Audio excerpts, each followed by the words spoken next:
The US Congressman from California, member of the Armed Services Committee, who was recently visiting the Polish border with Ukraine. He joins me from the magnificent state of California. Sir, grateful to have you on the programme tonight. Look, I know where they come from, this sort of anti-aid. They basically say we're not against helping Ukraine, but we're not giving them a blank cheque either. They have a valid point.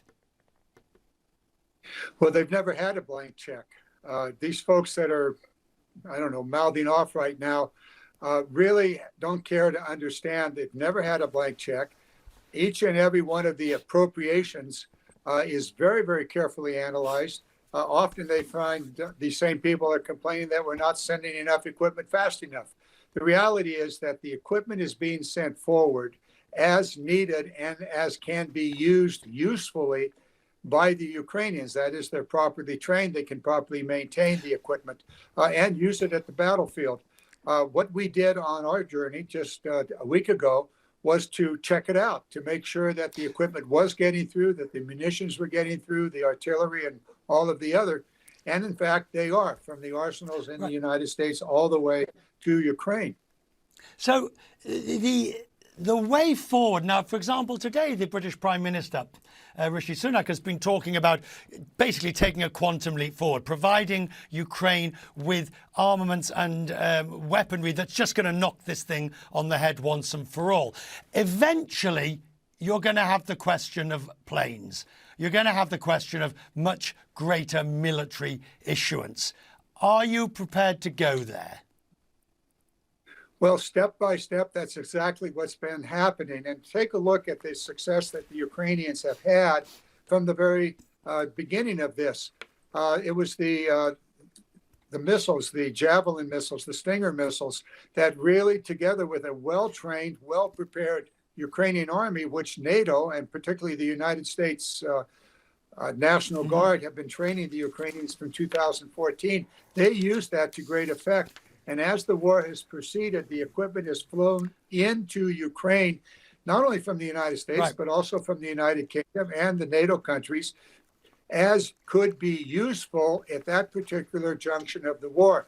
You're quite correct. The pressure for the F-16s continues on.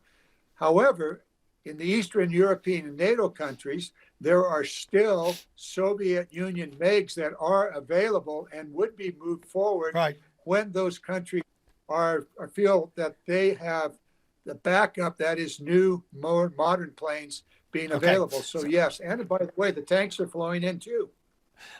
Final question, sir. I did some back of envelope numbers. It's not totally accurate, but it's close enough.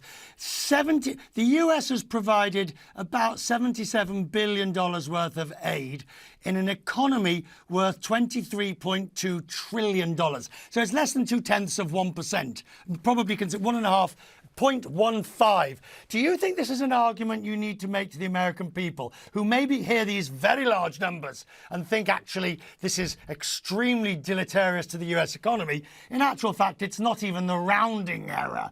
And this is an argument that needs to be made to keep people on side.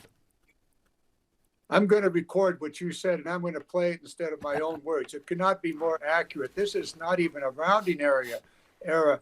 It is a very small part. Actually, the actual military aid is less than 20 billion.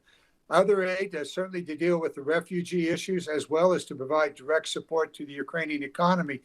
The numbers fluctuate. You're there. It is not a significant issue. Keep in mind that the U.S. military is appropriated every year over $800 billion a year.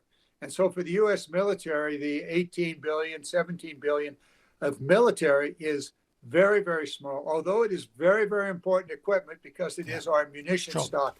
I should also point out that NATO is doing its share also. All of the NATO countries, they're chipping in, they're providing support similar, and in many cases, a very much larger part of their total economy.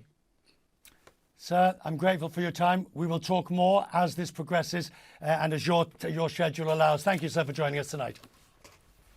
Thank you.